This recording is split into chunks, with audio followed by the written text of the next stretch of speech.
সূরা নাজিল করেছেন। মুমিনের নামে সূরা আল মুমিনুন, মুনাফিকের নামে সূরা আল মুনাফিকুন, কাফেরের নামে সূরা আল কাফিরুন। এই তিনের বাইরে কোনো মানুষ থাকতে নিরপেক্ষতা বলতে ইসলামে কোনো কিছু নাই। আপনাকে একটা পক্ষ নিতেই হবে, হয় সত্যের পক্ষ নয় মিথ্যার পক্ষ, হয় রহমানের পক্ষ নয় শয়তানের পক্ষ। আপনি কিছুটা ইসলাম কিছুটা অন ইসলাম, অনেকটা সুবিধাবাদী হবেন, নামাজ সোজাও করবেন, পূজা মণ্ডপেও দৌড়াবেন, মুহররম পালন করবেন, পহেলা বৈশাখও পালন করবেন, আপনার মধ্যে ভেজাল আছে, ফরমালিন আছে। ওই ফরমালিনের নাম হচ্ছে নেফাক। ওটার নাম কি? এই রোগ যার থাকে তার নাম মুনাফিক। তার নাম কি? আইয়ুবী মিডিয়া। أعوذ بالله من الشيطان الرجيم بسم الله الرحمن الرحيم إنما المؤمنون الذين إذا ذكر الله وجلت قلوبهم وإذا تليت عليهم آياته زادتهم إيمانا وعلى ربهم يتوكلون সাদাকাল্লাহুল আযীম। আমি অনেক বাধা বিপত্তি অতিক্রম করে অসুস্থতা নিয়ে পৌঁছতে পেরেছি, আলহামদুলিল্লাহ। জবান খুলে পড়েন আলহামদুলিল্লাহ। আজকে দুপুরে বৃষ্টি হয়েছে নাকি? এদিক হয় নাই? এটা আল্লাহর রহমত ছিল আপনাদের জন্য, ঠিক কিনা? গরম একটু বেশি, আপনাদের কষ্ট হচ্ছে। আমি খুব সংক্ষেপেই কিছু কথা বলবো, খুব জরুরি কিছু কথা। কোরআন কারীম সূরা আনফাল থেকে দ্বিতীয় আয়াত আমি তেলাওয়াত করেছি। খুব সংক্ষেপে এই আয়াতটিকে কেন্দ্র করে কিছু কথা আপনাদের সামনে তুলে ধরার চেষ্টা করব। যদি আল্লাহ পাক আমাকে আপনাদেরকে তৌফিক দান করেন, বলুন আল্লাহুম্মা আমিন। সম্মানিত সুধী, ভূমিকাতে আমি একটি কথাই বলবো যে আমাদের ভাগ্য সুপ্রসন্ন। সর্বশ্রেষ্ঠ মাস রবিউল আউয়াল মাসের একটি বরকতময় রাতে আল্লাহ আমাদেরকে কোরআন কারীমের খেদমতের জন্য কবুল করেছেন। এতে আমরা খুশি না বেজা? বেশি না কম? দ্বিতীয়ত, আল্লাহর কোরআনকে যারা ভালোবাসে, মহব্বত করে, কোরআন কারীমকে অনুসরণ করে, আল্লাহ পাক এই কোরআনকে জিম্মা দিয়েছেন, কোরআন তাদেরকে নেতৃত্ব দিয়ে জান্নাতে নিয়ে যাবে। সুবহানাল্লাহ। আল্লাহর হাবিব ইরশাদ করেছেন, মান জাআলাল কুরআনা আমামাহু কাদাহু ইলাল জান্নাহ। যে ব্যক্তি কোরআনকে, আল্লাহর কোরআনকে তার সামনে রাখবে, কোরআন কারীমের নির্দেশনা মেনে চলবে, কোরআন ভিত্তিক জীবন গঠন করবে, আল্লাহর কোরআন তারে হাত ধরে আল্লাহর জান্নাতে ঢুকায় দিবে। এই কোরআন কারীমকে ভালোবাসতে পেরেছেন, আল্লাহ তৌফিক দিয়েছেন বলে আসতে পেরেছেন, ঠিক কিনা? তৌফিক যদি না দিতেন আসতে পারতেন? জোরে বলেন, সম্ভব হতো? সেজন্য আপনার সারা জীবনের কোন একটি আমলও যদি কবুল নাও হতে পারে, কিন্তু ইখলাসের সাথে আল্লাহর কোরআনকে সামনে রেখে যদি 1 ঘন্টাও বসতে পারেন, কাল কিয়ামতের দিন এটা আপনার নাজাতের সবচেয়ে বড় জারিয়া হয়ে যাবে। ঠিক কিনা?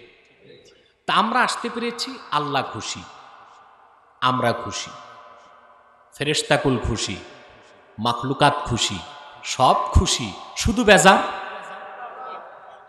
শয়তান। ঠিক কিনা? শয়তানের সব চেষ্টা ব্যর্থতায় পর্যবসিত হয়েছে, একটা চেষ্টা বাকি আছে। একটু পরই তো মুনাজাত, কথা বলেন, জবান খুলে বলেন, মানে কিছুক্ষণ পরই তো আজকের মুনাজাত। ঠিক কিনা? আপনারা জন্য মুনাজাত না করে যেতে পারেন, এজন্য শয়তান চেষ্টা করবে। আমরা ন্যাক নিয়ত করে শয়তানের নাপাক গালে একটা চপেটা ঘাত করতে চাই। আমরা নিয়ত করছি কিছুক্ষণ পরে আজকের মুনাজাত করে গুনাহ মাফ করে নিষ্পাপ বেহেশতি আল্লাহওয়ালা হয়ে বাড়ি যেতে চাই। কারা কারা হাত তুলে আল্লাহ তাআলাকে দেখা। আল্লাহ কবুল করুন, আল্লাহ মঞ্জুর করুন, বলুন আল্লাহুম্মা আমিন। এবার সরাসরি আমি মূল আলোচনায় প্রবেশ করছি। যে কষ্ট না হয় আমার সঙ্গে আপনারাও তেলাওয়াত করবেন, যেন প্রতিটি অক্ষরের নূর আল্লাহ তাআলা আমাদের সিনায় মানকুশ করে দেন। বলেন আল্লাহুম্মা আমিন। পড়ুন আউযু বিল্লাহি মিনাশ শাইতানির রাজীম। বিসমিল্লাহির রাহমানির রাহিম। ইন্নামাল মুমিনুনা আল্লাযীনা ইযা যুকিরাল্লাহু ওয়াজিলাত কুলুবুহুম وَإِذَا تُلِيَتْ عَلَيْهِمْ آيَاتُهُ زَادَتْهُمْ إِيمَانًا وَعَلَى رَبِّهِمْ يَتَوَكَّلُونَ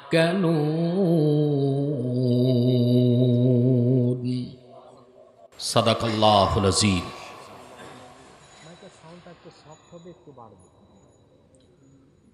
صدق الله العظيم।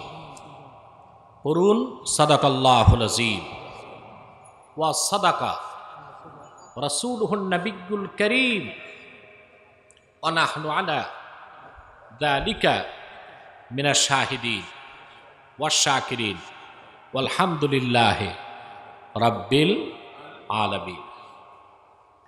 আল্লাহ পাক কোরআন কারীম সূরাতুল আনফালে প্রকৃত মুমিন কারা তাদের কিছু বৈশিষ্ট্য তুলে ধরেছেন। আমরা তো মুমিন, কথা বলেন, আপনারা মুমিন কিনা? শুধু মুমিন না মুসলিমও? না মুসলিম না মুমিন? কথা বলেন, দোনোটাই মুমিন এবং মুসলিম। আপনি এটা বলতেও কি ভয় লাগে? হৃদয়ের সবটুকুন ভালোবাসা উজাড় করে বলেন আপনি মুমিন কিনা? মুসলিম। আল্লাহ তাআলা পৃথিবীর মানুষকে 3টা শ্রেণীতে ভাগ করেছেন: মুমিন, মুনাফিক, কাফের। এই তিনের বাইরে কোনো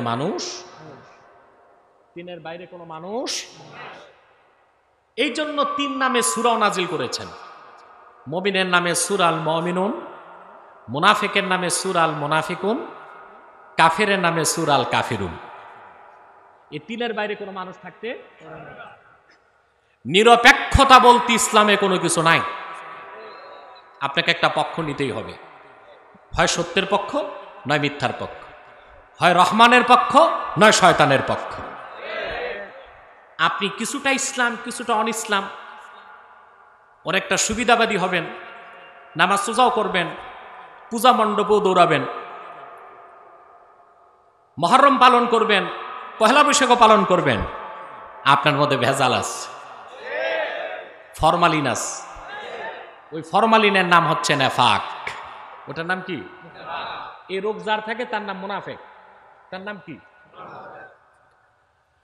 কবি গালেব কাব্যের ভাষায় তিরস্কার করে বলেন, দোরঙ্গি ছোড় দে এক রঙ্গ হো যা, সারাপা মোম বনিয়া সঙ্গ হো যা।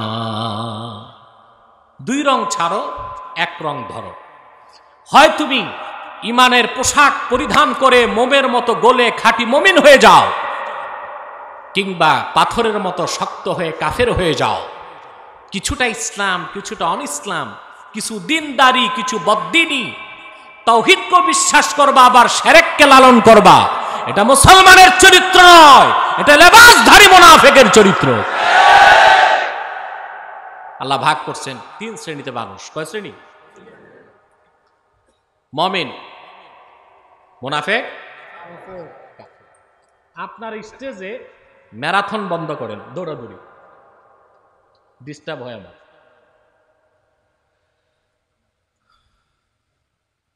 প্রিয় সুধী, তা মানুষ কয় প্রকার?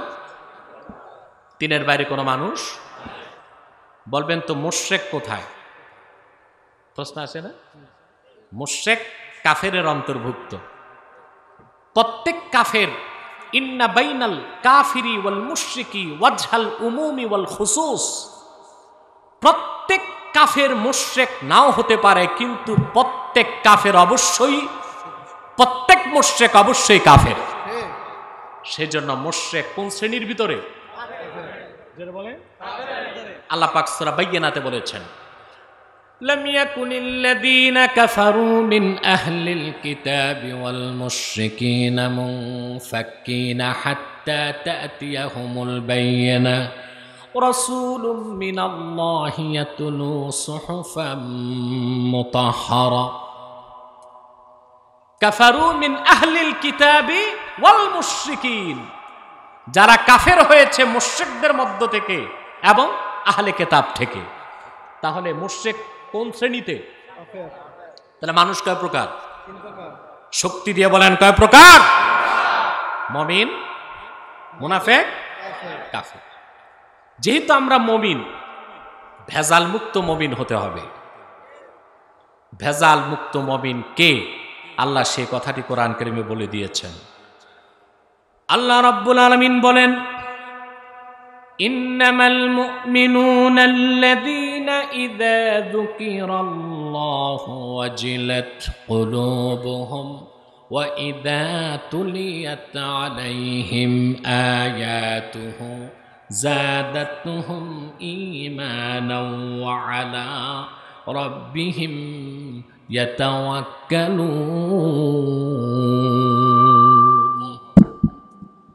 মাইক তো ডান্ডি পটাশ, এ তো কাজের মাইক না। মাওলানা জামালউদ্দিন সাহেব কথা বলেছেন, কি রিল্যাক্স ফিল করেছেন না কষ্ট হয়েছে? আমি এসে দেখেছি উনি ঘামায় গেছে। মাইক যে সুবিধার না এটা বুঝেই গেছে। ওনার ঘাম দেখে আমি বুঝতে পারছি কত কষ্ট হয়েছে ওনার। বাইরে যত হর্ন আছে তোমার সব বন্ধ করে দাও, বুঝো নাই? কানে শোনো, এ মাইকম্যান, কানে শুনতেছো? তোমার চিটাঙ্গের ভাষা তো আমি জানি না। বাহিরে যত হর্ন আছে বন্ধ করে সব ভিতরে দাও। দূরে যে বসে আছে তারে ওয়াজ শোনানোর ঠেকা পড়ে নাই আমাদের। যার ওয়াজ শুনতে হয় প্যান্ডেলে আসো। কথা বুঝতেছেন? সম্মানিত সুধী, আল্লাহ পাক বলেন প্রকৃত মুমিন তো তারাই ইদা যুকিরাল্লাহ, যখন আল্লাহর জিকির হয় তাদের সামনে, ওয়াজিলাত কুলুবুহুম, আল্লাহর ভয়তে তাদের অন্তর নরম হয়ে যায়।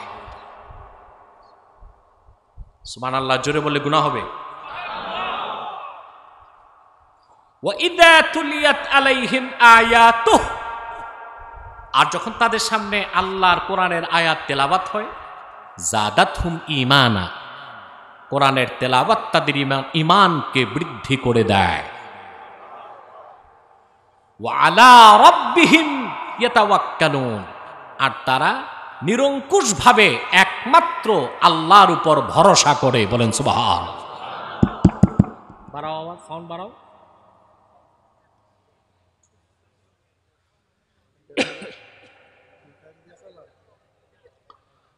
সম্মানিত সুধী, এটাকে মাইক ঠিক করতে যায় না অজু করতে যায়?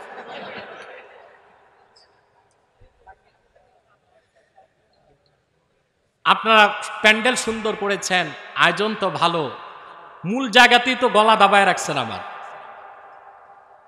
আমাদের আলোচকদের জন্য মেইন হচ্ছে সাউন্ড সিস্টেম, এটা ঠিক?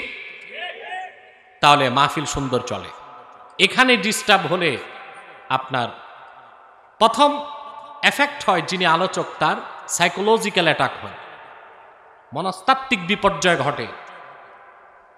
কারণ সবাই তো মুখস্থ কথা বলে না, চিন্তা ভাবনা করে কথা বলতে হয়। সামনে থেকে মাইকগুলো ঠিক রাখার চেষ্টা করবেন। এখন মোটামুটি চলতেছে, এইরকম থাকলেও চলে। সে পিছনে যে আলাদ্দিনের কোন চেরাক যেন ঘষা দিচ্ছে।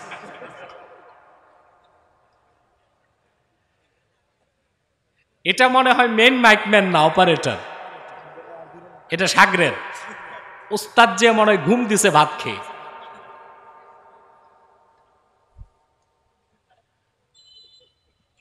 প্রকৃত মমিন যারা, তারাই প্রকৃত মমিন। যখন তাদের সামনে আল্লাহর জিকির হয়, তাদের অন্তর আল্লাহর ভয়তে নরম হয়ে যায়।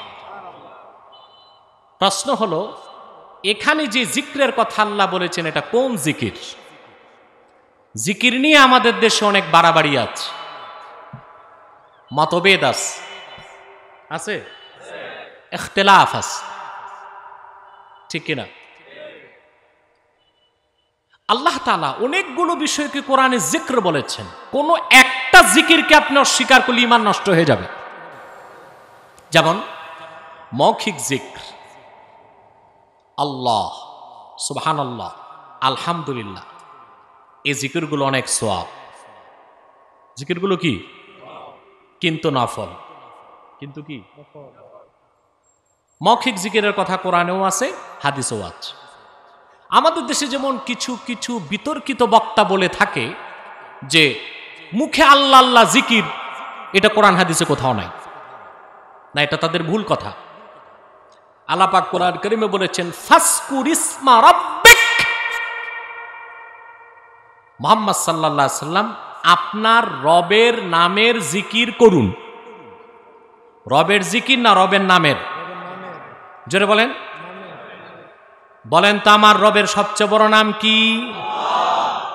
তাহলে আল্লাহ, আল্লাহ জিক্র করার নির্দেশ কোরআনে আছে না নাই?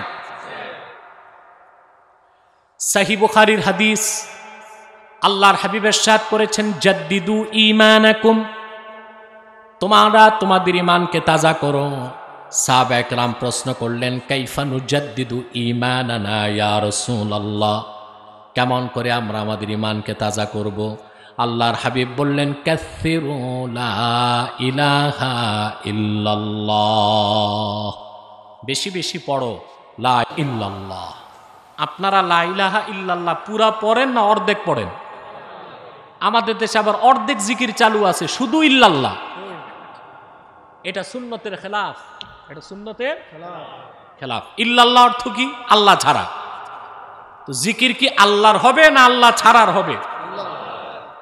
তো জিকির কি হবে? লা ইলাহা ইল্লাল্লাহ, শুধু ইল্লাল্লাহ। জোরে বলেন, সুন্নাত কি? আমি বলছি না ইল্লাল্লাহ জিকির নাজায়েজ হারাম, আমি বলছি সুন্নাত এবং বেশি সওয়াব হচ্ছে শুধু ইল্লাল্লাহ জিকির না লা ইলাহা ইল্লাল্লাহ জিকির।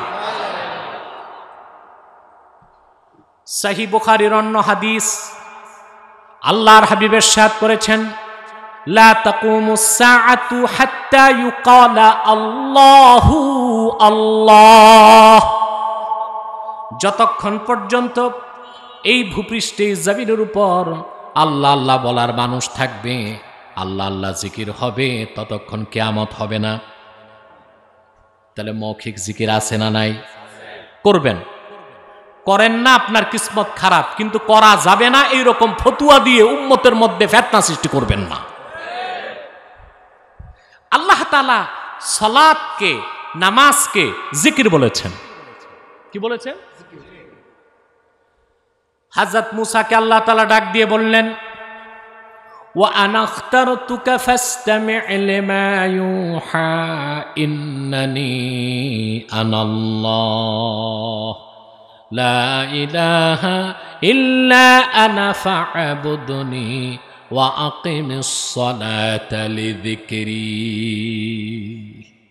মুসা নবীকে প্রথম ওহীতে আল্লাহ বললেন وأنا اخترتك فاستمع لما يوحى মুসা আমি তোমাকে নির্বাচন করেছি এখন যা ওহী হবে তা মনোযোগ দিয়ে শোনো ইন্নানি আনাল্লাহ আমি হলাম আল্লাহ লা ইলাহা ইল্লা আনা আমি ছাড়া মাবুদ নাই ওয়া আকিমিস সালাতা লিযিকরি আমার ইবাদত করো আমার জিকির হিসেবে নামাজ পড়ো নামাজটা কি জোরে বলেন 30 পারা কোরআনকে আল্লাহ জিকির বলেছেন কি বলেছেন وَمَنْ أَعْرَضَ عَنْ ذِكْرِي فَإِنَّ لَهُ مَعِيشَةً ضَنْكًا وَنَحْشُرُهُ يَوْمَ الْقِيَامَةِ أَعْمَى আল্লাহ পাক বলেন যে হতভাগা আমার জিকির থেকে মুখ ফিরালো আমার জিকির থেকে মুখ ঘুরায় ফেললো আমি আল্লাহ রাব্বুল আলামিন তার রিজিককে সংকুচিত করে দিব আর কাল হাসর ময়দানে অন্ধ করে তাকে কবর থেকে উঠাবো তাহলে কোরআনকে আল্লাহ কি বলেছেন জোরে বলেন মুখে জিকির করবেন সকাল সন্ধ্যা সুবহানাল্লাহ আলহামদুলিল্লাহ সেই জিকিরটা নফল আর আল্লাহ এখানে যে জিকিরের কথা বলেছেন এটা হলো ফরজ এটা কি ফরজ জোরে বলেন ফরজ তাহলে আমরা দেখলাম আল্লাহ তাআলা মৌখিক জিকিরকে জিকির বলেছেন নামাজকে জিকির বলেছেন 30 পারা কোরআনকে জিকির বলেছেন ওয়াজ করাকেও জিকির বলেছেন ওয়াজ শোনাকেও জিকির বলেছেন ফাযাক্কির ইন নাফাআতিয যিকরা সব তাফসীরে এসেছে ফাইজহুম মুহাম্মদ সাল্লাল্লাহু আলাইহি সাল্লাম আপনি তাদেরকে ওয়াজ করুন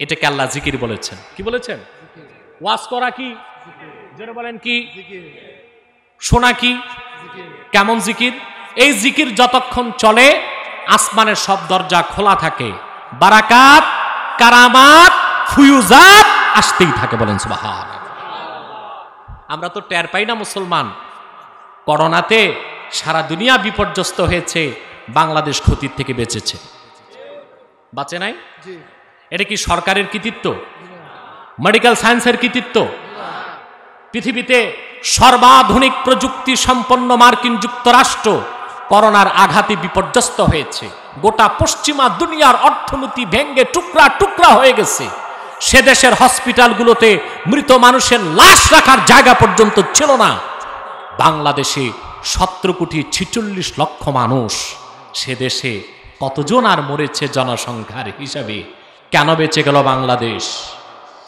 বুদ্ধিজীবীরা চিন্তা করে না বুদ্ধিজীবীরা ভালো করে লক্ষ্য করো ভালো করে তাকাও মেডিকেল সায়েন্সের কারণে নয় স্বাস্থ্য মন্ত্রণালয়ের কৃতিত্ব নয় গভর্নমেন্টের কৃতিত্ব নয় আরব বিশ্বকে বাদ দিলে সারা দুনিয়ায় আল্লাহর কোরআনের তো মাহফিল হয় না বাংলাদেশে যত মাহফিল হয় এই কোরআনের মাহফিলের কারণেই বাংলাদেশ করোনা থেকে বেঁচেছে অতএব মাহফিল বন্ধ করা যাবে না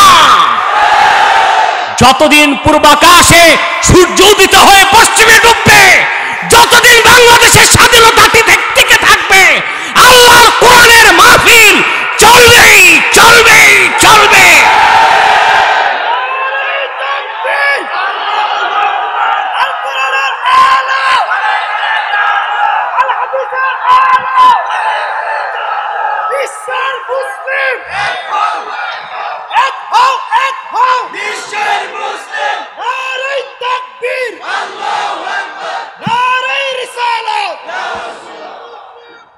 মনে রেখো মুসলমান বাংলাদেশের স্বাধীনতার মূল চেতনা হচ্ছে ইসলাম ও মুসলমান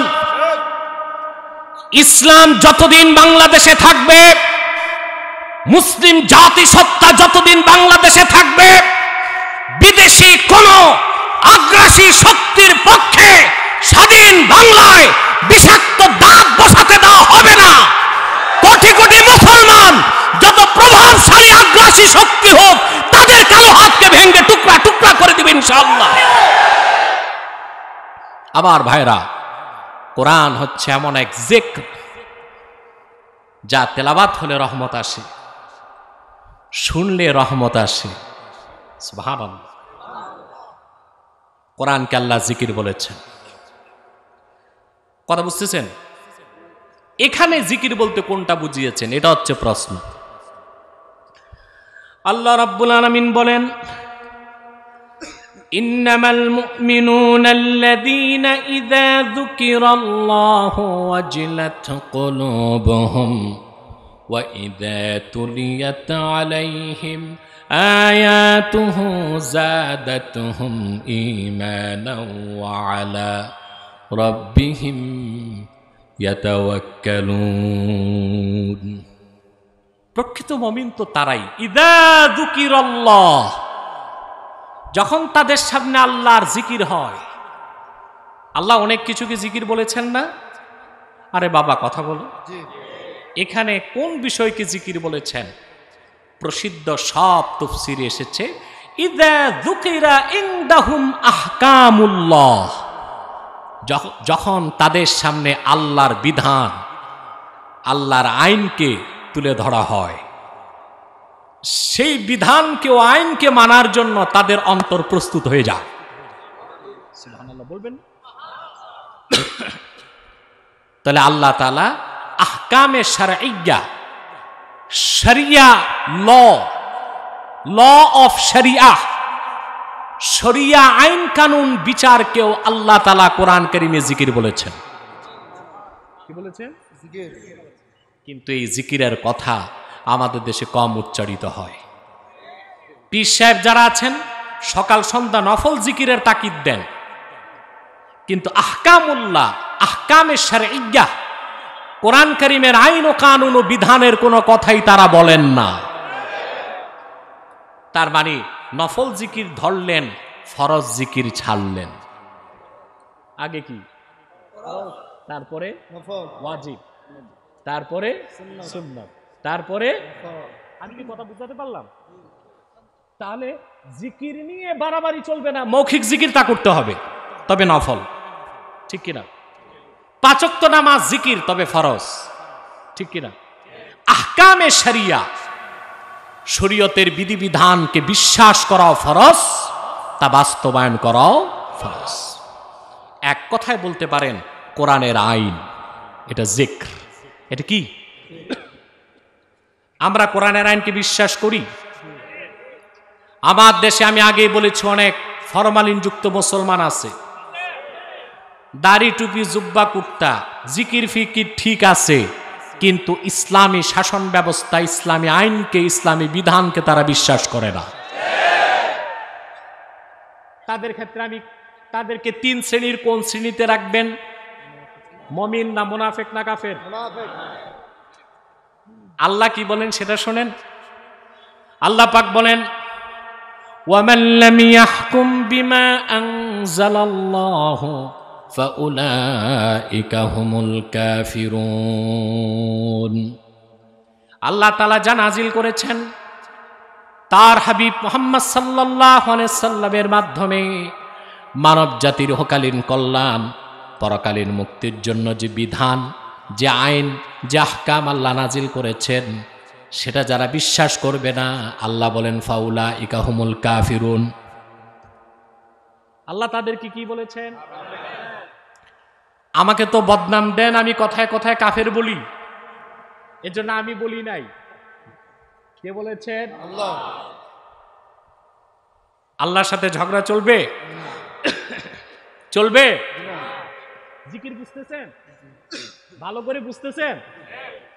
আহকামে শরিয়া, আল্লাহর হাবিব মুহাম্মদ সাল্লাল্লাহু আলাইহি ওয়াসাল্লাম ১৫০০ বছর আগে আল্লাহর পক্ষ থেকে যে বিধান, যে আইন দিয়েছেন, তা বিশ্বাস না করলে আপনি মুসলমান হতে পারবেন না। আর তা প্রতিপালন বা বাস্তবায়ন না করে আপনি খাঁটি মুমিন হতে পারবেন না। আজকে একটা কথা ব্যাপক ছড়িয়ে আছে, আমাদের এক বিচারকও বলেছে বিচারের বাণী নিভৃতে কাঁদে, বলছে না? আচ্ছা, বিচারের বাণী নিভৃতে আগে কাঁদত, এখন প্রকাশ্যেই কাঁদে, ঠিক কিনা? পৃথিবীতে একটা মুখরোচক কথা আছে, আইনের শাসন। বলা হয় পৃথিবীতে সবচেয়ে বেশি আইনের শাসন মার্কিন যুক্তরাষ্ট্রে, আর আমার দৃষ্টিতে যুক্তরাষ্ট্র আইনের নামে সবচেয়ে বেআইনি কাজ করছে। সে দেশে একটি বিড়ালকে হত্যা করলে $৬,০০০ জরিমানা করা হয়। কোথায়? আমেরিকাতে বিড়াল হত্যা করলে $৬,০০০ জরিমানা করা হয়। কিন্তু সেই মার্কিন যুক্তরাষ্ট্রই অবৈধভাবে উপসাগরীয় যুদ্ধে 22 লক্ষ মুসলমানকে হত্যা করেছে, সিরিয়াতে লক্ষ লক্ষ মুসলমানকে হত্যা করেছে, আফগানিস্তানে লিবিয়াতে লক্ষ লক্ষ মুসলমানের রক্ত ঝরিয়েছে, কিন্তু স্বৈরাচার শাসকদের বিচার যুক্তরাষ্ট্রের আদালতে হয় না। বিড়াল হত্যার বিচার আছে, বিড়াল হত্যা, কিন্তু আল্লাহর আকাশের নিচে সর্বশ্রেষ্ঠ জাতি মুসলমান হত্যার বিচার নাই। এই হলো যুক্তরাষ্ট্রের আইনের শাসন। এখন বিচারের বাণী নিবৃতে কাঁদে না জোরে জোরেই কাঁদে? কথা বলেন। এত জোরে কাঁদে যে বিচারক শুনছে, সেজন্যই তো তিনি দুঃখ করে বলেছেন, কি বলেছেন? বিচারের বাণী নিবৃতে কাঁদে। পৃথিবীর কোথায় আইনের শাসন পাবেন? আইনের শাসন, আইনের চোখে সমান অধিকার, এটা একমাত্র গ্যারান্টি দিতে পারে 30 পারা কোরআন। তাফসির দুররে মানসুরি ইমাম সিউতি, তাফসির ফাথুল কাদির ইমাম শওকানি, তাফসির বাহরুল মুহিতে ইবনু আবি হাতেম, 4টা তাফসিরে আমি দেখেছি। বলবো হাদিসটা? আমি বুঝতে পারছি আপনাদের ব্যাটারি ডাউন হয়ে গেছে, শুধু মাইকেরটা না, আপনাদেরটা ডাউন হয়েছে। আমি ব্যারোমিটার দিয়ে টেস্ট করব, কে কে ঘুমান হাত উঠান।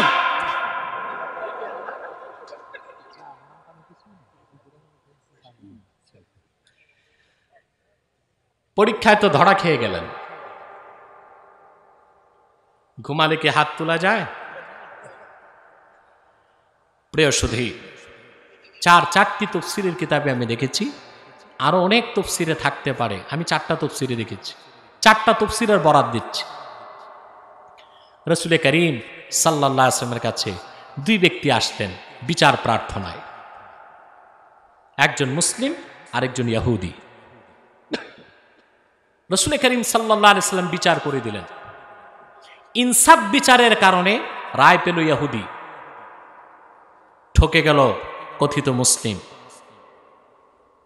মুসলমানটি রাসূল করিম সাল্লাল্লাহু আলাইহি ওয়াসাল্লামকে বললেন, রুদ্দানা ইলা উমর, ইয়া রাসূলুল্লাহ সাল্লাল্লাহু আলাইহি ওয়াসাল্লাম, হে আল্লাহর রাসূল, আপনি বিচারটা আমাদেরকে করার জন্য ওমরের কাছে পাঠান। রাসূলুল্লাহর বিচারে এসে সন্তুষ্ট হয় নাই। আল্লাহর হাবিব বলেন, ঠিক আছে, ইনতালিকা ইলা উমর, ওমরের কাছে যাও। 2 জন গেলেন হযরত ওমরের কাছে। যে ব্যক্তি বিচারে রায় পেল, যে ব্যক্তি রায় পেল ইহুদি, সে হযরত ওমরকে বললেন, ওমর,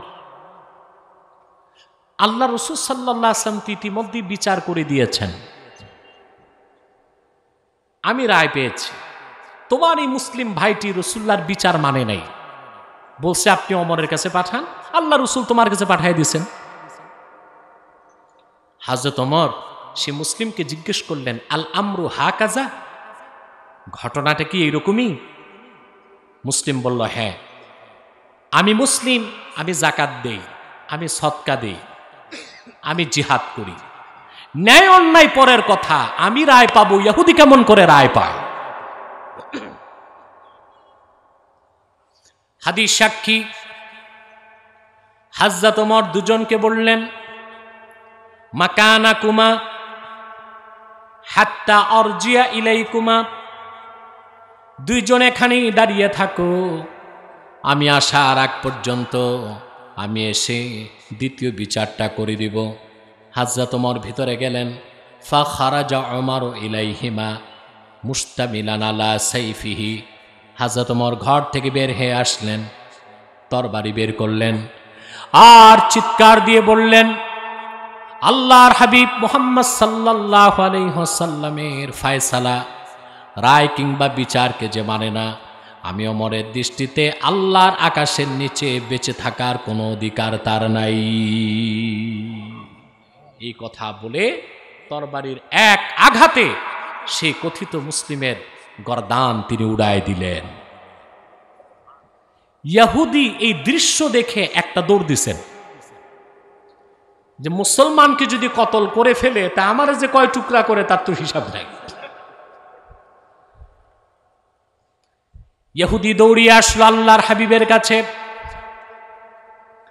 এসে বললেন, ইয়া রাসূলুল্লাহ, ইয়া হাবিবাল্লাহ, বিচারের জন্য ওমরের কাছে গেলাম, তিনি তো সে মুসলমানকে কতল করে ফেলেছেন। আল্লাহর হাবিব বললেন, ওমর কোনো একজন মুমিনকে কতল করতে পারে তা তো আমার ধারণাতেও ছিল না। সারাটি মদিনাতুল মুনাওয়ারায় শোর পড়ে গেল, ওমর একজন মুসলিমকে হত্যা করেছে। হযরত ওমরের চেহারাটা বেজার হয়ে গেল, আসলেই কি আমি কোনো মুসলিমকে হত্যা করলাম নাকি? আল্লাহ তাআলা হযরত ওমরের পক্ষে সঙ্গে সঙ্গে কোরআনের আয়াত নাজিল করে দিলেন, ফালা ওয়া রাব্বিকা লা ইউমিনুনা হাত্তা ইউহাক্কিমুকা ফীমা শাজারা বাইনাহুম থুম্মা লা ইয়াজিদু ফি আনফুসিহিম হারাজাম মিম্মা কাদাইত ওয়া ইউসাল্লিমু তাসলিমা। আল্লাহ পাক বললেন, না, মুহাম্মদ সাল্লাল্লাহু আলাইহি ওয়াসাল্লাম, আপনার রবের কসম, যতক্ষণ পর্যন্ত তারা তাদের নিজেদের মধ্যে সৃষ্ট বিরোধ নিরসনে আপনি রসূলের সিদ্ধান্তকে ফায়সালা হিসেবে না মানবে, আমি আল্লাহ কসম করে বলছি তারা মুমিন হতে পারে না, মুসলমান হতে পারে না। তাহলে আহকামে শরিয়া, কোরআন ও সুন্নাহর আইন ও কানুনকে যারা বিশ্বাস করবে না তারা মুসলিম না মুনাফিক? জোরে বলেন।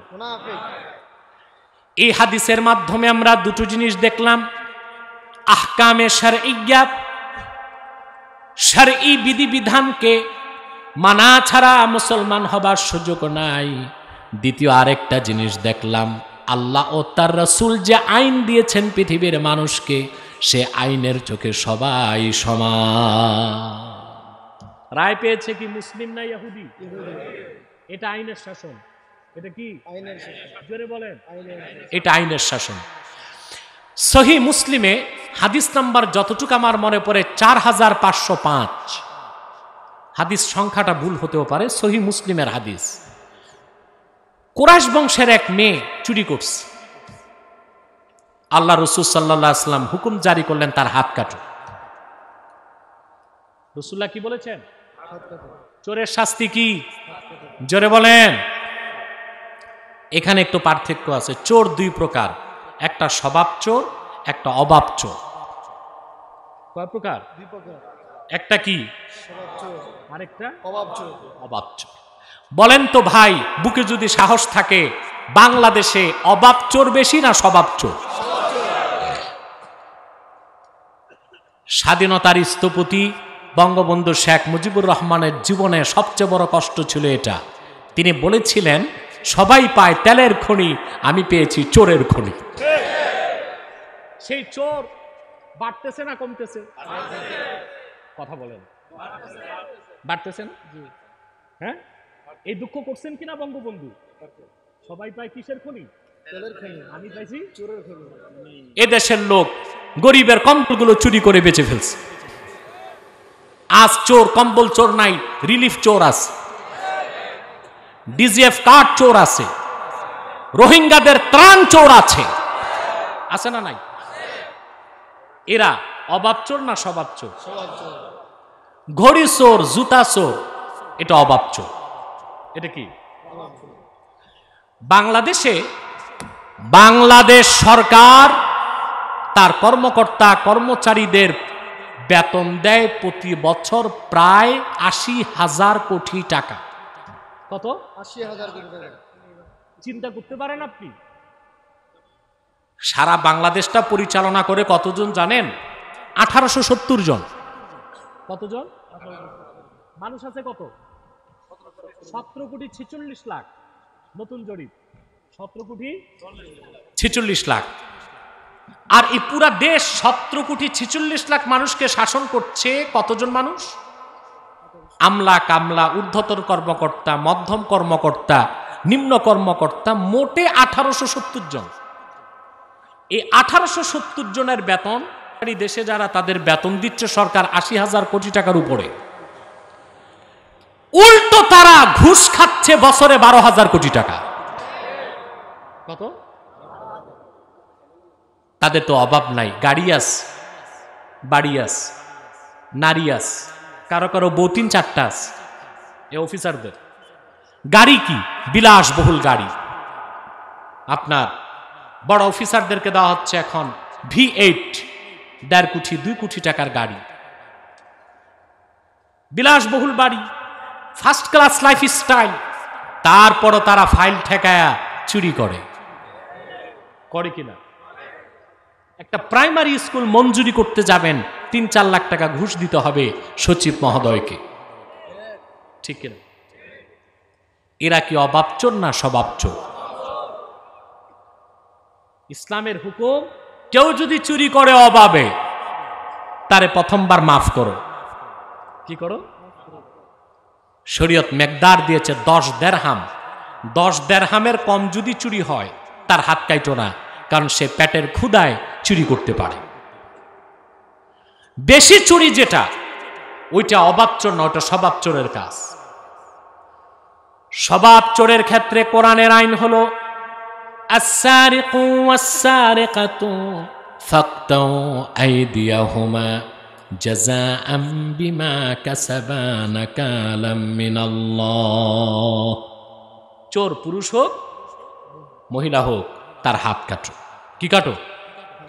এই ক্ষেত্রে ধনীরা বাঁচবে, গরিবদের উপর বিচার প্রয়োগ তা না, আইনের চোখে সব সমান। আইনের চোখে কুরাইশ বংশের মেয়ে চুরি করেছে, আল্লাহ রসুল বলেন হাত কাটো। সাহাবা একরাম চিন্তায় পড়ে গেলেন, পৃথিবীর শ্রেষ্ঠ বংশ কুরাইশ বংশের মেয়ের যদি হাত কাটা হয় তাহলে তো বংশমর্যাদা কলঙ্কিত হয়। এখন তারা সিদ্ধান্ত নিলেন রসুল করিম সাল্লাল্লাহু আলাইহি ওয়াসাল্লামের কাছে সুপারিশ করে হাত কাটা রহিত করা যায় কিনা। কাকে পাঠালেন? যায়েদ ইবনুল হারেসা রাদিয়াল্লাহু তাআলা আনহুর ছেলে হযরত উসামাকে। উসামাকে আল্লাহ রাসূল সাল্লাল্লাহু আলাইহি ওয়াসাল্লাম মহব্বত করতেন। হযরত উসামা যে বললেন, ইয়া রাসূলুল্লাহ সাল্লাল্লাহু আলাইহি ওয়াসাল্লাম, যে মহিলাটি চুরি করেছে হাত কাটবেন, সে তো কুরাইশ, তার ক্ষেত্রে একটু বিবেচনা করা যায় কিনা। আল্লাহর হাবিব বুঝলেন এই আবদারটা তার নয়, এটা বড়দের আবদার। সহিহ মুসলিম সাক্ষী, রাসূলুল্লাহ মসজিদ নববীর মিম্বরে বসলেন আর বললেন, আইনের চোখে সবাই সমান, কার মর্যাদা বেশি কার কম তা দেখার সুযোগ নেই। শুনে রাখো তোমরা, ওয়া আইমুল্লাহ লাউ আন্না ফাতেমাতা বিনতা মুহাম্মদ সাল্লাল্লাহু আলাইহি ওয়াসাল্লাম সারাকাত লাকাতাতু ইয়াদাহা। আল্লাহর কসম করে বলছি সাহাবীরা, আজকে যদি আমার মেয়ে ফাতেমাও চুরি করতো, আমি তার হাতটা কেটে দিতাম। আইনের চোখে সবাই সমান, এটা বলতে পারে একমাত্র ইসলাম। আইনের শাসন পৃথিবীতে দিতে পারে একমাত্র ইসলাম। আজ আল্লাহ সেই আইন ও কানুন বিধানকে জিকির বলেছেন। সেই জিকির আমাদের মধ্যে আছে না নাই? আছে নাই? সেজন্য আমরা আজকে অশান্তির আগুনে জ্বলছি। মানুষ বিচার পাচ্ছে না, মানুষ তার অধিকার পাচ্ছে না, মানুষ তার সুখ পাচ্ছে না, শান্তি পাচ্ছে না, তার কাঙ্ক্ষিত ফলাফলগুলো মানুষ খুঁজে পাচ্ছে না। উল্টো আমরা অনুশীলন করছি ইংরেজদের আইন, অথচ ইংরেজ আইনের উৎস কি? ইতিহাস ঘাটলে দেখতে পাবেন 700 বছর আগে, 800 বছর আগে ইউরোপের বিভিন্ন দেশে, বিশেষ করে গ্রেট ব্রিটেনে বিভিন্ন উপজাতিরা জঙ্গলি শাসন যাদের ছিল, তারা ঘরোয়া পরিবেশে যে রায় দিত, সে রায়গুলো পরবর্তীতে ব্রিটেনের আইনে পরিণত হয়েছে। ব্রিটিশ আইনের উৎস হলো ব্রিটেন আর জঙ্গল, জঙ্গলিদের কাছ থেকে ব্রিটিশ আইন এসেছে। আর ইসলামী আইনের উৎস হলো কোরআন, যা লাউহে মাহফুজ থেকে এসেছে। এটাকে আল্লাহ জিকির বলেছেন। কি বলেছেন? জোরে বলেন। এই জিকিরটা আমাদের দরকার আছে না নাই? সর্বশক্তি দিয়ে বলেন, দরকার আছে না নাই? অতএব আমাদেরকে আল্লাহর যে জিকিরকে আল্লাহ বিধান বলেছেন, সেই বিধানকে পালন করার শপথ নিতে হবে, ব্যক্তি জীবনে, সমাজ জীবনে, রাষ্ট্রীয় জীবনে। ঠিক কিনা বলেন? তারপর আল্লাহ তাআলা বলেন, وَإِذَا تُلِيَتْ عَلَيْهِمْ آيَاتُهُ زَادَتْهُمْ إِيمَانًا। আর তাদের সামনে যখন কোরআন কারীমের আয়াত তেলাওয়াত করা হয়, কোরআনের তেলাওয়াত তাদের ঈমানকে বহুগুণ বাড়ায় দেয়। وَعَلَى رَبِّهِمْ يَتَوَكَّلُونَ। প্রকৃত মুমিনদের সবচেয়ে বড় বৈশিষ্ট্য, তারা ভরসা করে আল্লাহর উপর। কার উপর? আজ আমরা বিপর্যস্ত। ঠিক কিনা বলেন? ও মিয়া সাহেব বসেন, এক্ষুনি মুনাজাত হচ্ছে। আমরা আজকে বিপর্যস্ত কিনা বলেন? বাংলাদেশে লজ্জা না পেলে জোরে বলেন, আমাদের অবস্থা ভালো না খারাপ? শুধু বাংলাদেশে না, সারা দুনিয়ায় মুসলমান বিপর্যস্ত। এই পৃথিবীতে শক্তি এবং কর্তৃত্বের জন্য বেদিনের কাছে 4টা অস্ত্র। কয়টা? মাসাল, মিডিয়া, মানি, ম্যান্ডেট।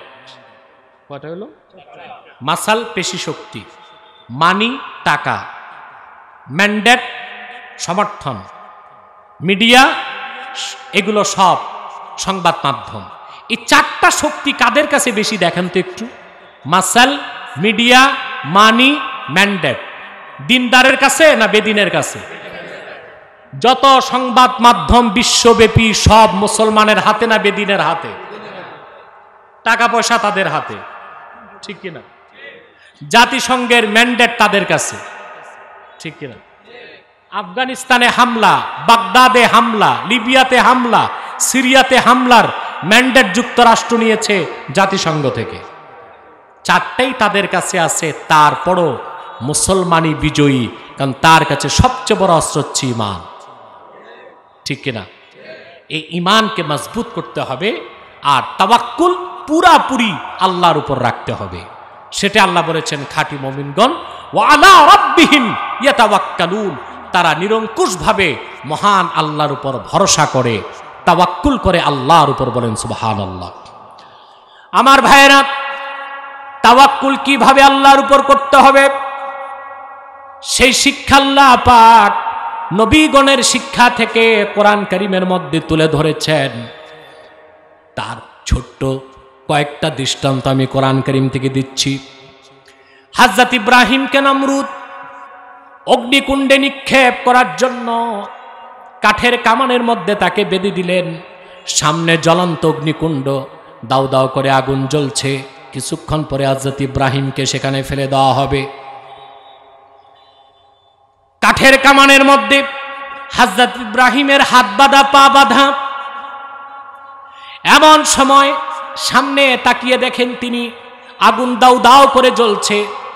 নমরুদ সহ হাজার হাজার কাফের মুশরিক চারদিকে দাঁড়ায় আছে হযরত ইব্রাহিমের পরিণতি দেখার জন্যে। এমন সময় হযরত জিবরিল চলে আসলেন। হযরত ইব্রাহিমকে ডাক দিয়ে বললেন, আলাকা হাজাতুন ইয়া ইব্রাহিম। ইব্রাহিম, তোমার সামনে আগুনের কুণ্ডলী, এক্ষুনি তোমাকে আগুনে নিক্ষেপ করা হবে। তোমার সাহায্যের প্রয়োজন আছে কিনা বলো, আমি আল্লাহর সবচেয়ে শক্তিশালী ফেরেশতা জিবরিল আমিন।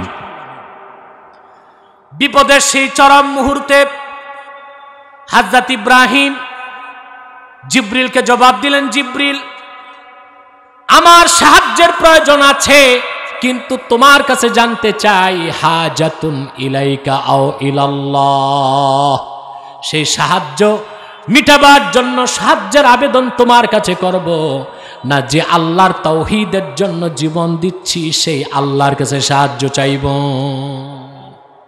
কার কাছে সাহায্য চাইলেন? তাওয়াক্কুল কার উপর করলেন? ভরসা কার উপর করলেন? মূসা আলাইহিস সালাম আল্লাহর হুকুমে লক্ষ লক্ষ বনি ইসরায়েল নিয়ে চলে আসলেন ফেরাউনের এলাকা ছেড়ে। তিনি মিশর থেকে চলে যাবেন ফিলিস্তিন। কোথায়? মাঝখানে পড়ল সমুদ্র, বাহার কালজুম। সমুদ্র ছিল 10 মাইল পাশ। কয় মাইল?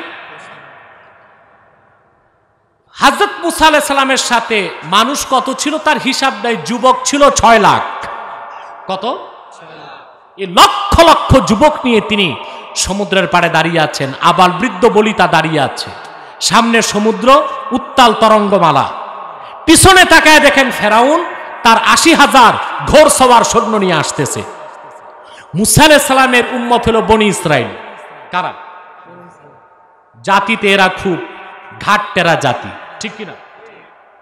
মূসা আলাইহিস সালামকে বলেন, মূসা বাড়িতে ছিলাম ফেরাউনের চর থাপ্পড় খাইয়া, তাই তো ভালো ছিল।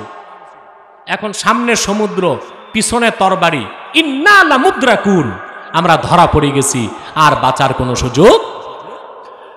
বিপদের সেই চরম মুহূর্তে মূসা আলাইহিস সালাম বললেন, কাল্লা ইন্না মাইয়া রাব্বি সায়াহদিন, কখনো না, নিশ্চয়ই আমার সাথে আছেন আমার আল্লাহ, অচিরেই তিনি সমুদ্রের মধ্যে বাঁচার পথ করে দিবেন। তাওয়াক্কুল তিনি কার উপর করেছেন? জোরে বলেন। আল্লাহ থেকে বাঁচাইছেন কিনা? এবার আসেন, দুনিয়ার পূর্বের লক্ষাধিক নবীর তাওয়াক্কুলকে এক পাল্লায় দিলেও আখিরি নবী আমার মুহাম্মদ সাল্লাল্লাহু আলাইহি সাল্লামের তাওয়াক্কুলের সমান হবে না। হুজুর পুন্নূর সাল্লাল্লাহু আলাইহি সাল্লাম যখন মক্কা মুকাররমা থেকে মদিনাতুল মুনাওয়ারায় হিজরত করে রওনা হলেন হিজরতের জন্য, মক্কাতে একটি পাহাড় আছে গারে সৌর, সেখানে যে রাসূল করিম সাল্লাল্লাহু আলাইহি সাল্লাম হযরত আবু বকর সিদ্দিককে নিয়ে অবস্থান করেছেন, ঠিক কিনা? জানেন তো আপনারা, জানেন তো হিজরতের কথা।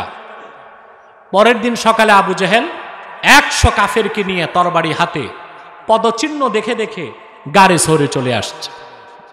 বুখারী শরীফে এসেছে, কাফেররা সেই গারে সৌরে পৌঁছার আগে আল্লাহ পাক গুহার মুখ মাকড়সাকে হুকুম করলেন জাল দিয়ে বন্ধ করে দিল। মাটিকে হুকুম করলেন বাবলা গাছ তৈরি হয়ে গুহার মুখটাকে বন্ধ করে দিল। কাফেররা পদচিহ্ন দেখে আস্তে আস্তে গারে সৌরের একেবারে মুখে চলে আসছে।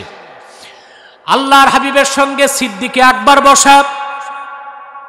আবু বকর সিদ্দিক তাকায় দেখেন আবু জেহেল এবং কাফেরদের তরবারি সূর্যের আলোতে চকচক করছে, তা দেখা যায়। সিদ্দিক আকবর কান্না করতে লাগলেন। আল্লাহর হাবিব বললেন, আবু বকর কান্না করো কেন?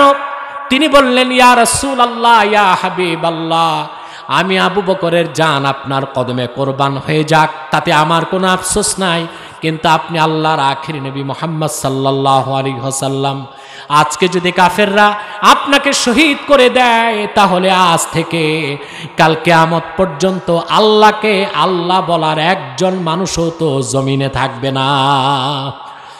আল্লাহর হাবিব তখন তাওয়াক্কুল করলেন কার উপর? সর্বশক্তি দিয়ে বলেন।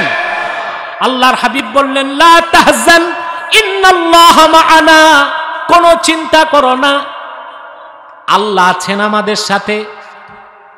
ইমাম বাইজাবি সূক্ষ্ম ব্যাখ্যা করেছেন, মুসা নবী যখন বিপদে পড়লেন তিনি বললেন, ইন্না মাইয়া রব্বি, আমার সাথে আমার রব। আর রাসূলুল্লাহ গারে সৌরে বললেন, ইন্নাল্লাহা মা'ানা। দুই কথায় পার্থক্য আছে? কথা বলে না। মুসা আলাইহিস সালাম যখন আল্লাহর উপর তাওয়াক্কুল করেছেন, আল্লাহর কথা মনে করার আগে নিজের কথা মনে করেছেন। আর আল্লাহর রাসূল যখন আল্লাহর কাছে সাহায্য চাইলেন, নিজের কথা মনে করার আগে তিনি আল্লাহর কথা মনে করেছেন। মুসা নবী বলেছেন, ইন্না মাইয়া রব্বি, আমার সাথে আছেন আমার রব। আর রাসূলুল্লাহ বলেছেন, ইন্নাল্লাহা মা'ানা, আল্লাহ আছেন আমার সাথে। অতএব মুসলমান, আল্লাহর হাবিব মুহাম্মদ সাল্লাল্লাহু আলাইহি ওয়াসাল্লামের উসওয়াতে হাসানাতে থেকেই আমাদের শিক্ষা নিতে হবে কিভাবে আল্লাহর উপর তাওয়াক্কুল করতে হবে, ঠিক কিনা বলেন? আমরা যদি আল্লাহর হাবিব মুহাম্মদ সাল্লাল্লাহু আলাইহি ওয়াসাল্লামের খাঁটি উম্মত হতে পারি, প্রকৃত মুমিন হতে পারি, আল্লাহর উপর ভরসা রাখি, বিজয় আমাদের অপেক্ষাতেই আছে। ঠিক কিনা বলেন? মনে রাখবেন, মুসলমানকে নিষ্পেষণ করা যায় না। মুসলমান লোহার বুটের মতো শক্ত। কাফের বাতিল তাগুতের বিষাক্ত দাঁত সেই লোহার বুটকে পেষণ করতে পারবে না ইনশাআল্লাহ। প্রয়োজন আমাদেরকে আবার মানবরচিত তন্ত্রমন্ত্র মতবাদ, secularism, nationalism, communism, democracy, aristocracy সব কিছু বাদ দিয়া আল্লাহর কোরআনের দিকে ফিরে আসতে হবে। খাঁটি মুমিন হতে হবে। এই পৃথিবীতে বিজয় আমাদের দ্বারে আল্লাহ গ্রহণ করবেন, তাতে কোনো সন্দেহ নাই। সাদাকাল্লাহুল আযীম ওয়া সাদাকা রাসূলুহুন নবিয়ুল কারীম ওয়া নাহনু আলা যালিকা মিনাশ শাহিদিন ওয়াশ শাকিরিন আলহামদুলিল্লাহি রাব্বিল আলামিন। যা দাঁড়িয়ে আছেন মুনাজাতের আগে বসে যান। যারা দাঁড়িয়ে আছেন বলছি মুনাজাতের আগে বসে যান। রোডে যারা আছেন, সম্মানিত সুধী, আপনারা মসজিদে অনেকে দান করতে চেয়েছেন, অনেকে করেছেন, অনেকে বাকি আছেন না? এখন এত রাতে আমি আপনাদেরকে দানের কথা বললে আরো আগে দৌড় দিবেন আপনারা। সেই জন্য এই মসজিদের প্রতি লক্ষ্য রাখবেন। মাওলানা জামাল উদ্দিন সাহেবের কাছে যা দিয়েছেন, আরো যারা দিতে পারেননি নিয়ত রাখুন আল্লাহর ঘর মসজিদে দিবেন। আল্লাহ তাআলা এই মসজিদ কমিটিকে কবুল করুক। বিশেষ করে অধ্যাপক মোহাম্মদ নেজামুদ্দিন, যিনি মসজিদ পরিচালনা কমিটির বিশেষ দায়িত্বে আছেন, সচিব হিসেবে আছেন, আল্লাহ পাক যেন তার মেহনতকেও কবুল ও মঞ্জুর করেন। বলুন আল্লাহুম্মা আমিন।